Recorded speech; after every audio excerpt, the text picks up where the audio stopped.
আফগানিস্তানের সাহায্যে আমরা ওদেরকে 7,000 মাইল দূরে সাউথ আফ্রিকায় উড়িয়ে নিয়ে গেলাম, এই অভয়ারণ্যে যার নাম লায়ন ওয়াচ, যেখানে লায়নরা প্রায় 14 একর মুক্তাঞ্চলে স্বাধীনভাবে ঘুরে বেড়ায়। ওইখানে একটা বিশাল বড় বাঘ রয়েছে। আর ম্যাচ, ওটা একটা সিংহ। ও আচ্ছা। গেটটা বন্ধ করো। অ্যান্থনি প্রথম লায়নকে মুক্ত করবার পরে বাকি দুটো লায়নকে মুক্ত করতে হবে ম্যাচকে।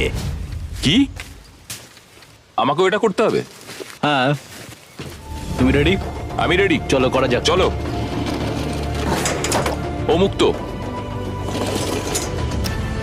এই লায়নরা এখন যুদ্ধের বিপদ থেকে সম্পূর্ণ মুক্ত, আর ওরা স্বাধীনভাবে এখন আফ্রিকার জঙ্গলে ঘুরে বেড়াতে পারবে। এর পাশাপাশি সমস্ত প্রাণীদের জীবন বাঁচানোটাই গুরুত্বপূর্ণ। এই ভিডিওটা সম্পূর্ণ হবে না যদি না আমরা 100টা কুকুরের জীবন বাঁচাতে পারি। বেশিরভাগ ডগ শেল্টার গুলোই প্রায় ভর্তি, আর যদি এখানে ওরা দীর্ঘ সময় ধরে নিজস্ব বাড়ি না পায় তাহলে ওরা জায়গার অভাবে